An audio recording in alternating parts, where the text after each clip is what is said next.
할렐루야. 2026년 12번째 주일, 교회력으로는 사순절 5번째 주일, 함께 2부 예배 드리는 여러분과 저에게 주님의 예배하신 은혜와 평강이 함께하기를 간절히 기원합니다. 여지껏 춥다고 움츠리고 계신 분이 계십니까? 이제 꿈틀거려야 합니다. 미루었던 것, 생각만 하고 있던 일이 있다면 이제 시작하셔야 합니다.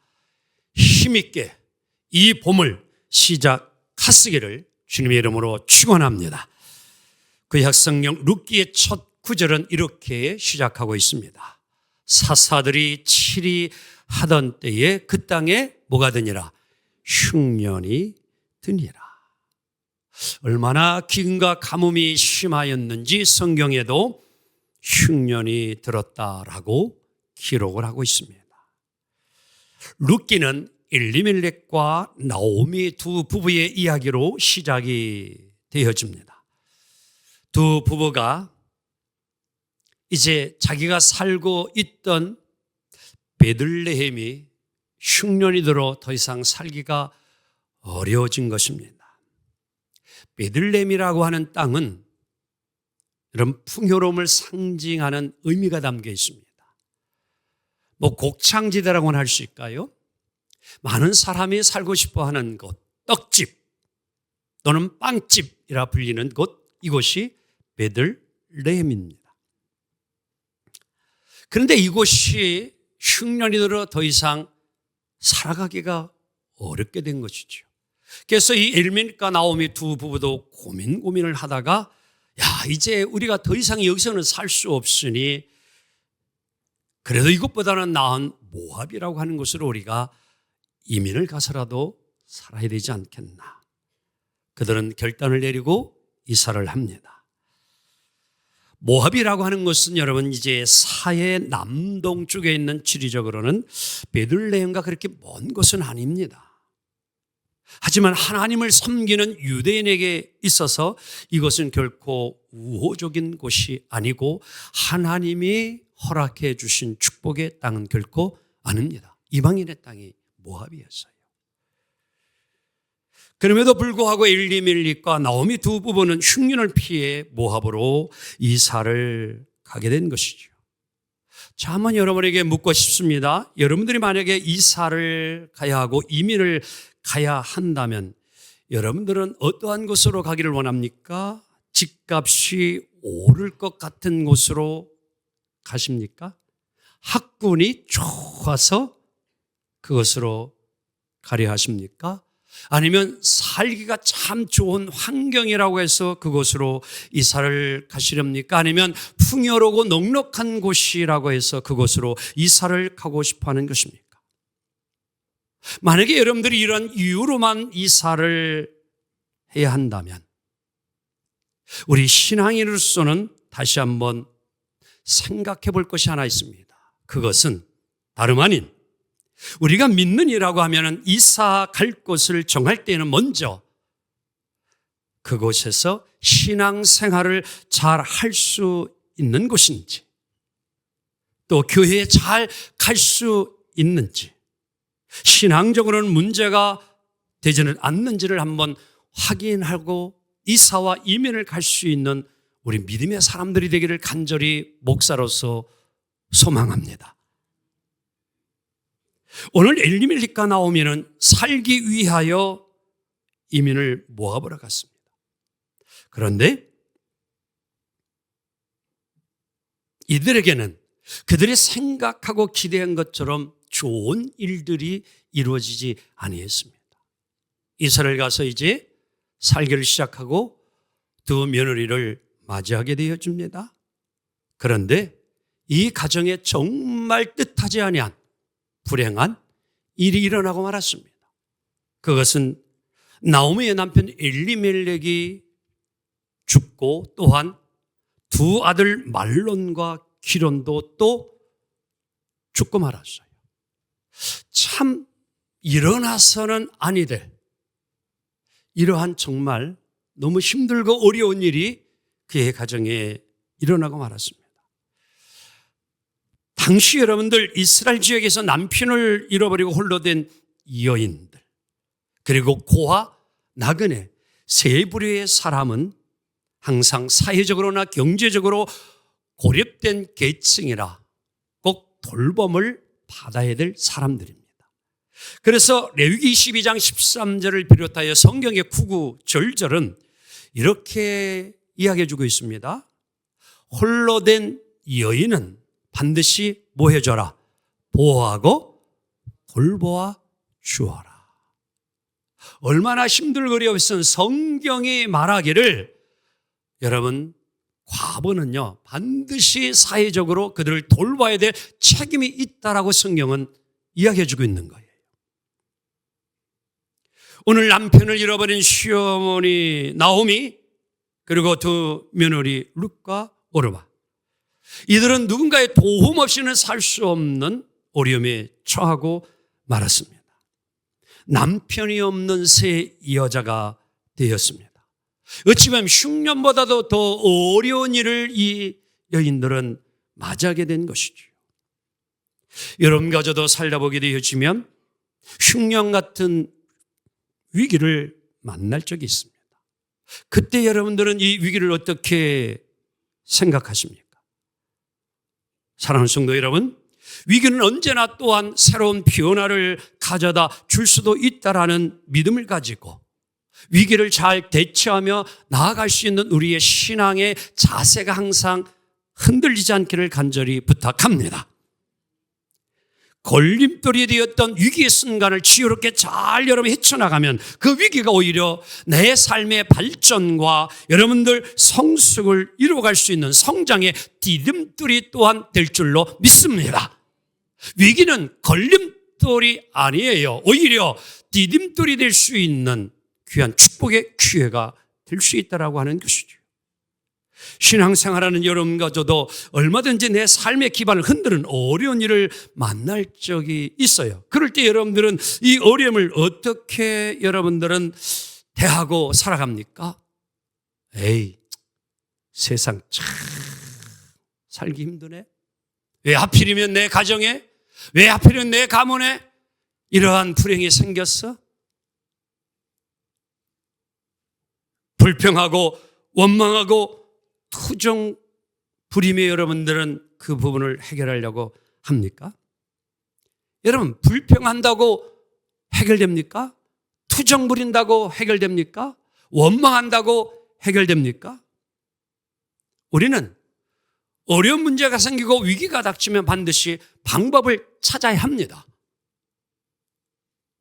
하지만 예수 믿는 여러분과 저는 방법을 찾되 하나님의 뜻 안에서 찾을 수 있기를 간절히 바랍니다. 대부분의 사람들은 어려움을 당하고 위기를 만나면 사람의 방법을 먼저 생각하고자 합니다. 이거 어떻게 해야 되지? 내가 누구를 먼저 만나야 되지? 사랑하는 예수 믿는 여러분들이요, 기도하는 자가 먼저 되기를 원합니다. 근데 오늘날 믿는 이들조차도 하나님의 뜻을, 하나님의 방법을 구하기보다도 세상 사람들과 같이 똑같이 사람의 방법을 먼저 찾으러 갈 적이 있다라는 것이죠. 우리 믿음의 성도 여러분들은요, 우리는 좀 하나님이 기뻐하시는 뜻이 어디에 있는가 좀 먼저 우리는 생각하고 기도하는 자가 되기를 원합니다. 오늘 엘리멜렉과 나오미가 여러분들 이제 흉년이 들어서 모압으로 이민을 간 거는 그냥 어느 정도 이해할 수 있어요. 너무 기근이 심하니까 그래도 먹고 살만한 곳으로 이민 이사를 갈 수 있는 거. 그런데 실상은요, 하나님이 보실 때는 하나님의 뜻이 아니에요. 아브라함, 이삭, 하나님은 아브라함아 내가 너를 믿음의 조상, 축복의 조상으로 세워주겠다. 그래서 그를 갈대 우르에서 가나안 땅으로 이끌어갔는데 아브라함이 살다 보니까요, 자기가 살고 있는 가나안 땅에 기근이 들었어요. 오늘 똑같이 흉년이 들었어요. 그래서 그가 생각하다 에이 여기는 못 살겠네 그래서 애굽으로 내려가 버렸어요. 근데 여러분 그 가정에 뭐예요? 위기가 옵니다. 아내를 빼앗길 수밖에 없는 위기예요. 그런데 하나님이 뭐예요? 그 가정을 지켜주시고 막아주셔서 다시 가나안 땅으로 돌아가고 하고 하나님은 아브라함의 가정을 축복해 주심을 믿습니다. 이삭도 그랬어요. 하나님의 뜻이 애굽으로 내려가는 것이 결코 하나님의 방법이 아니에요. 하나님의 뜻이 아니었어요. 그런데 인간의 방법을 먼저 강구했고 따라갔을 그들에게는 더 어려움이 생겼다는 것이죠. 자, 예수님을 우리는 어떠합니까? 사랑하는 성도 여러분이요, 우리 믿는 이들은 하나님의 뜻 안에, 하나님의 은총 안에, 알기 아래 있는 삶을 살아가기를 원합니다. 주님의 품을 떠나면 잘 될 것 같지요? 아닙니다.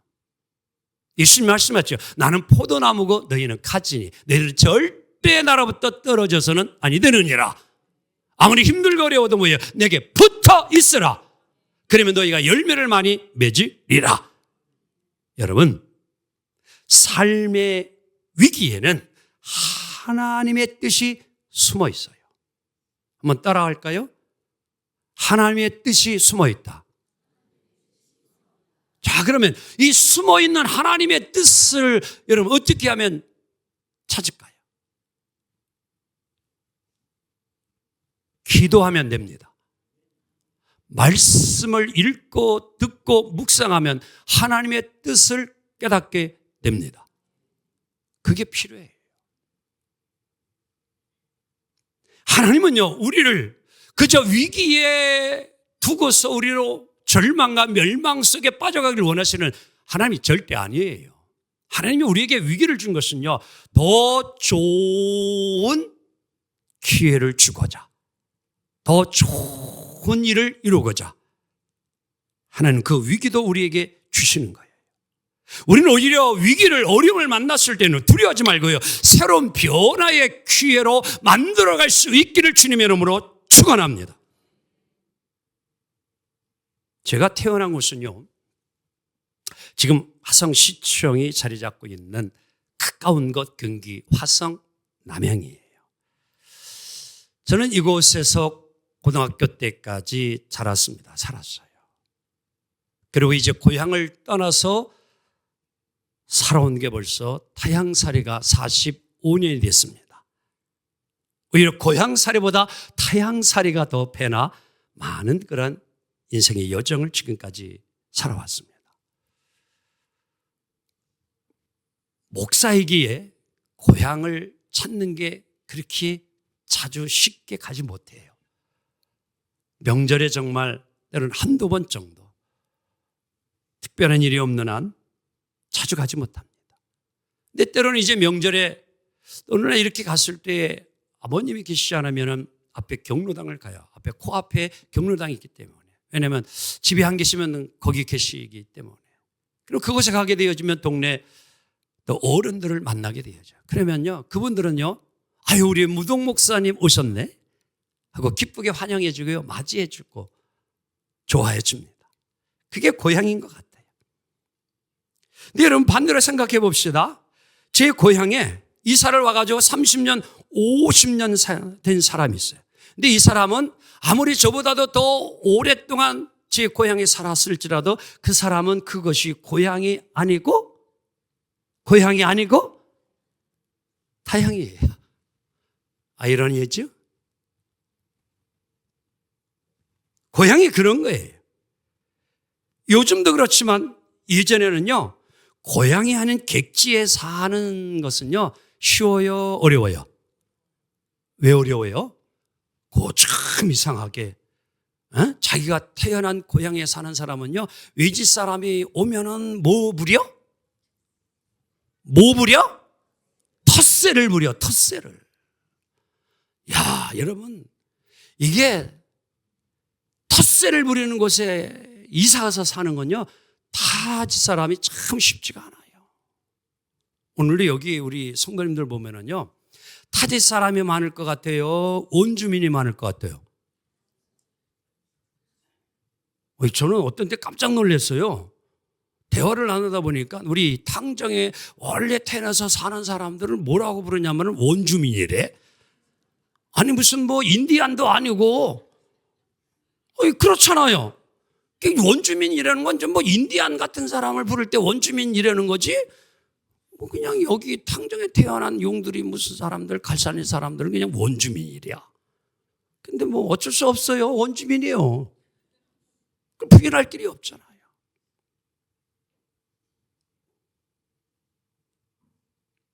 나오미 여러분들 그런 신세 아니었을까요? 타향살이 쉽지 않았어요. 외지인이었어요. 참 기가 막힌 겁니다. 뭔가 그래도 살아보려고 갔는데 남편 잃어버렸지요. 두 아들 잃어버렸지요. 참 살 희망이 없어요. 이걸 어찌하나 고민하고 있는데 좋은 희망이 소식이 들려와요. 야, 자기가 살던 베들레헴이 이제 뭐예요? 풍년이 들었다는 거예요. 살기 좋았다는. 그래서 나오미가 고민하다가 마음에 결심을 해요. 내가 다시 고향으로 뭐하리라? 돌아가리라. 근데 성경 룻기 1장을 보면 돌아간다라는 이 단어의 히브리의 뜻에는요, 중요한 의미가 또 담겨 있는데 그냥 고향으로 다시 이사 간다는 게 아니라 다 같이 회개한다. 그런 의미가 담겨 있는 거예요. 그래서 정말 이 나오미가 이제 결단 내리고 고향에 돌아갔더니만 고향 사람들이, 동네 사람들이 나오미가 왔네, 나오미가 왔네, 희락이 왔네, 기쁨이 왔네, 막 그러니까 나오미가 그걸 듣고 있다가 아이고 우리 사랑하는 친척 여러분들이요, 나를 나오미야라 부르지 마세요. 나를 마라라 불러주세요. 이건 뭐예요? 괴롭다, 쓰다 이런 뜻이에요. 내가 더 이상 나오미가 아닙니다. 내가 주님을 떠나서 이렇게 뭐하게 산다고, 멋지게 산다고 갔는데 내가 다 빈털털이 돼가지고 이렇게 왔는데 내가 잘못 선택해서 그런 일이 생겨서 이렇게 신세가 되었으니 나를 나오미라 부르지 마세요. 마라라 불러주세요. 이렇게 이야기를 하는 거예요. 하지만 오늘 나오미는요, 절망의 상황에서 벗어나 구원의 은혜 속으로 돌아가고자 변화를 꿈꾸고 결단을 내리고 이제 가고자 하는 것이에요. 근데 문제는 함께 지금 살았던 두 며느리예요. 이 두 며느리를 어떻게 해야 할까 고민하다가 이제 두 며느리를 불렀어. 얘들아 이리 와봐라. 자, 8절 볼까요? 시작. 너희는 각기 너희 어머니의 집으로 뭐하라? 돌아가라. 친정으로 돌아가서 이제 살아라. 얘들아 나는 이제 나이도 먹고 고향으로 돌아가고 너희는 아직 젊지 않냐? 그래 너희들은 다시 출발하든지 이 고향 땅에서 남은 시간 너희들을 행복하게 살아야 되지 않니? 그리 했으면 좋겠다. 그러면서 한 가지 그들에게 축복해 주는 이야기를 해요. 올려줄까요?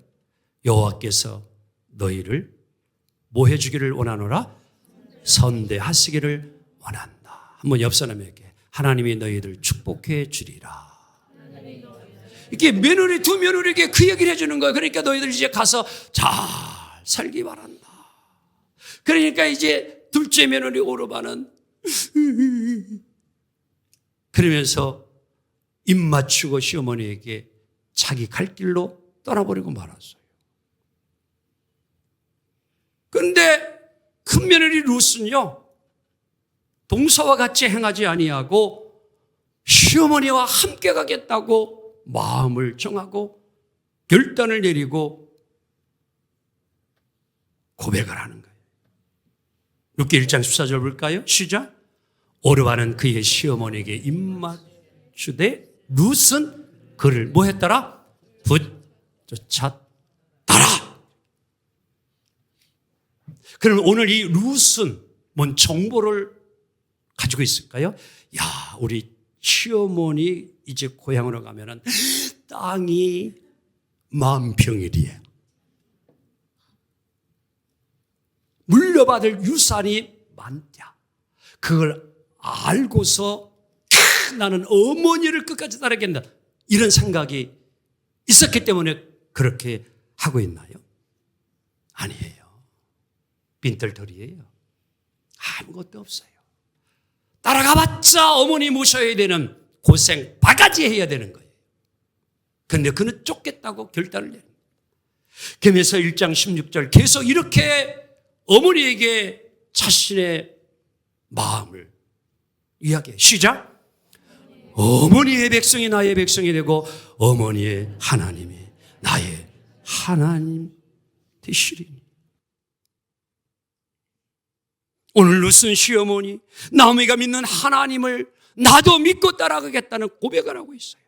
아마 살면서 시어머니가 그래도 하나님을 의지하고 하나님을 찾고 살았던 이것을 그도 보았고 들었을 것이, 그렇죠? 그러니까 어머니 하나님이 나의 하나님이 되리라 이 고백하고 있는 거 아니에요? 나도 그 하나님 믿고 살고 싶습니다. 함께 하고 싶습니다. 의지가 대단합니다. 결심이 굳은 것을 보게 되었습니다. 그러니까 이제 시어머니가 이렇게 이야기합니다. 옆 사람 오면서 큰 며느리 루시라고 생각하고 그래요, 함께 가자. 저는요 이 말씀을 묵상하면서 상상해 본 거예요. 묵상하면서 그래, 함께 가자, 함께 가자. 여러분, 변화를 새롭게 여러분 이루어간다는 거, 시험을 따라간다는 거 쉽지가 않아요.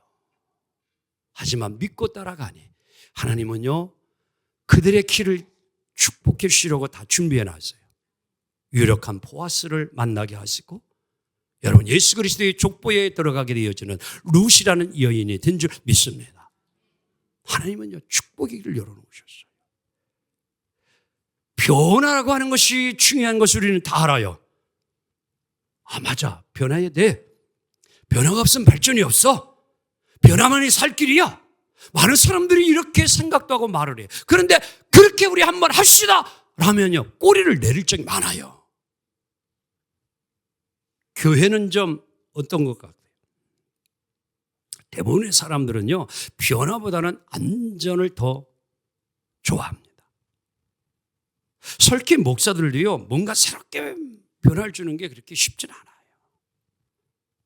교회에 출석한 지 오래되신 분들 달라지는 것 좋아할까요? 안 좋아할까요?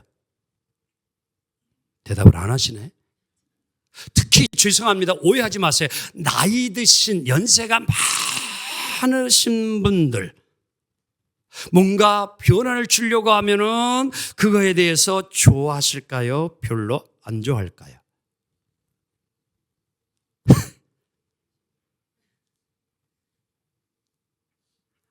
뭔가 변화를 주려고 하면요 꼭 투덜이들이 많아.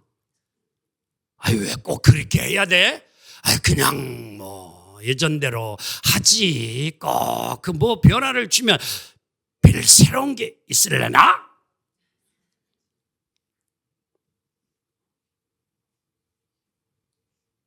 올해 우리 하늘성교회가요 조금 예배에 변화를 줬어요.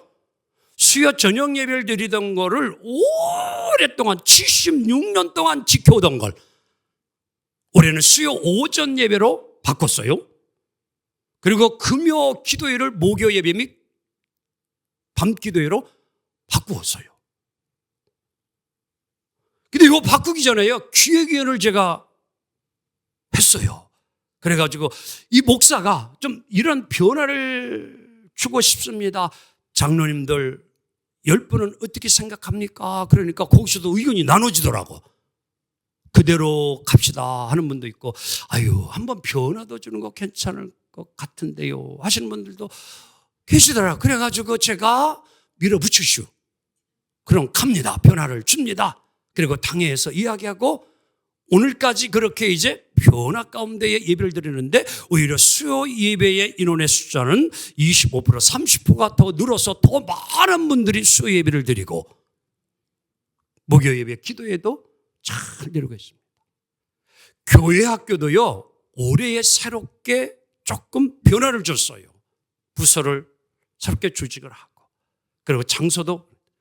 그래서 이 일을 제가 좀 이렇게 늘 고민하다가 그렇게 시도를 하려고 하니까 먼저 담당하고 그때 있던 부사역자님들이 목사님 시기상조이니 조금 더 기도 준비하다가 하는 것이 더 좋지 않을까요? 그래서 제가 갑니다.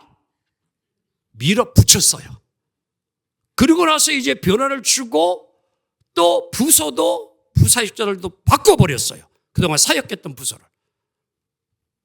그래서 지금 유년부도 지하로 들어가고, 그래서 시설도 새로 하고 꾸미고 막 한 거예요. 그랬더니만 옆 사람이면서 다 좋아하네요. 그래 봐봐. 이게 변화를 준다는 게요, 엄청 쉽지 않아요. 특히 교회는 쉽지가 않습니다. 바라옵기는, 사랑하는 성도 여러분,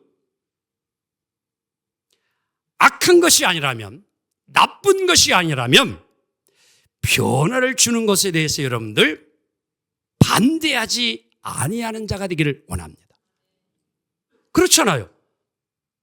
그것이 정말 악한 것이 아니라면 굳이 반대할 이유는 없잖아요. 그걸 방해할 이유는 없잖아요. 한번 시도해 볼 수 있잖아요. 한번 실천해 볼 수 있잖아요. 사랑하는 성도 여러분, 좀 변화를 일으킬 수 있는 믿음의 사람이 되기를 원합니다. 강헌구 씨가 쓴 책 하나가 있습니다. 오늘 설교의 제목이 여기에 나와 있어요. 가슴 뛰는 삶이에요. 한번 옆 사람에게 이렇게 물어봐요. 요즘 좀 가슴 좀 뜁니까? 그래봐.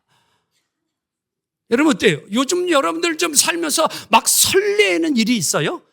내가 지금 살면서 뭔가 좀 새롭게 뭔가 일을 해보자. 뭐 좀 막 설레가지고 가슴이 쿵떡쿵떡하면서 막 이러한 마음이 있어요. 좀. 이 책 가운데에 이런 스토리가 하나 있어요. 존 F 케네디가 라이스 대학에서 연설했어요. 1962년에요. 앞으로 10년 안에 우리 인간이 달 위를 걸어가는 일을 내가 하겠다 이랬어요. 그러니까 그 당시에 이 라이스 대학에서 연설을 하고 있던 이 이야기를 들은 미국의 아주 실력자 과학자들이 이 이야기를 듣고서는 대통령, 지금 제정신 아니다. 절대 이런 일은 있을 수 있다 없다? 없다 그랬어요. 과학자들이 다 말렸어요. 그리고 정말 과학자들이 그러한 케네디의 생각을 접게 하려고 해서 대통령을 연구를 하고 자료를 수집해가지고 이러해서 이런 일을 있을 수가 없습니다 라고 한 거예요. 그럼 여기서 존 F 케네디 대통령은 그만뒀을까요? 그래도 계속 했을까요? 했어요. 누구들을? 다른 과학자들을 불렀어요. 그리고 연구하라. 밀어주겠다. 그러니까 희망을 가지고 다른 과학자들이 뭐예요? 이 꿈을 가지고 일을 하기 시작했어요. 드디어 여러분들 1969년 10년이 되기 이전 7년 만에 닐 암스트롱이 달에 발을 내딛고 걷는 놀라운 역사가 일어난 줄 믿습니다. 사랑하는 성도 여러분이요, 꿈을 꿈으로 두지 말고 꿈을 실천하며 여러분 새로운 도전을 이루고 나아가는 우리가 되기를 원합니다. 요즘 여러분들이 만나는 분은 어떤 사람이에요? 내가 뭔가 좀 새로운 일을 하려고 할 때에 그저 내 주변에서 내게 하는 말이 그거 안 돼. 그거 어려워. 네가 그거 해봤자 소용없어. 이런 사람들을 주로 만나고 있습니까? 아니면 한번 옆 사람한테 한번 해보세요. 내가 밀어줄게요. 힘을 내세요. 계속 좀 따라해요. 용기를 가지세요. 도전해보세요. 이런 사람을 만납니까? 누구를 만나요? 바라옵기는 내가 뭔가 좀 새로운 것에 도전하고 꿈을 꾸고 가지고 나아가는 일에 너는 안 돼. 해봤자 소용없어. 이런 사람은 지금부터 만나지 않기를 바랍니다. 귀향이면 여러분들 사람을 만나더라도요, 내게 용기를 주는 사람을 만나야 돼요. 내게 희망을 주는 사람을 만나야 돼요. 그래야 우리의 미래가 달라져요. 우리의 미래가 새로워질 수 있어요. 우리 하나님이 때로는 여러분들에게 위기를 주고 어려움을 준다고 할지라도 그것이 절망이 아닙니다. 하나님은요, 기회를 주시기 위함이에요. 더 보다 나은 나를 만들기 위하여, 보다 성장과 더 좋은 것을 주기 위하여 우리에게 어려움도 줄 수 있어요. 일을 하다 보게 되어 좀 갈등이 있을 수 있어요. 부끄러움도 있을 수 있어요. 성경을 보게 되었지만 아브라함, 노아, 모세, 다윗, 바울, 베드로 모두가 인간적으로 볼 때는요, 그들에게도 약점이 많았습니다. 그들에게도 절망적인 순간들이 많이 있어요. 그러나 그들보다 끝까지 하나님을 믿고 의지하며 나아갔을 때 하나님은 그들을 들어서 써 주심을 믿습니다. 여기 있는 이 정도 허물 많고 부끄러운 게 많은 사람입니다. 하지만 하나님은 저를 지금까지 붙잡아 줬어요. 제가 잘못했을 때 하나님 앞에 또 회개하고 나아가면 하나님은 다시금 저를 붙잡아 주시고 또 쓰시고, 지금도 하나님이 부족하지만 하나님의 일에 쓰시고 저는 쓰임받고 있다고 감사하게 여기며 여기까지 왔습니다. 말씀을 정리합니다. 우리 중에 완벽한 사람이 어디에 있어요? 부끄러움이 없는 사람이 어디에 있습니까? 하지만 오늘 우리 하나님은 하나님의 뜻을 구하지 아니하고 인간적인 방법을 가지고 삶을 살아가다가 이제 깨닫고 하나님의 뜻을 구하고 하나님께로 돌아온 나오미를 하나님은 함께 다시 해주심을 믿습니다. 그 믿는 하나님을 믿고 바라고 따라왔던 룻, 어머니 하나님이 나의 하나님이 될 것입니다. 이 믿음을 가지고 삶을 새로운, 전혀 살아보지 않았던 베들레헴으로 와서 그도 하나님을 의지하고 믿음으로 살아갈 때에 하나님은 룻과 나오미의 가정을 다시 회복시켜 주시고 예수님의 족보에 들어가는 놀라운 축복을 허락해 주심을 믿습니다. 사랑하는 성도 여러분, 오늘도 여러분과 저가 가고자 하는 새로운 그런 미래를 향한 발걸음을 하나님이 함께 해 주시리라 믿습니다. 두려워하지 맙시다. 갑시다. 하나님 도와주십니다. 하나님이 더 좋은 길로 이끌어 주시고 길을 열어주시고 만들어주시고 역사해 주실 것입니다. 그리고 승리하게 하십니다. 기도합니다. 주님 감사합니다.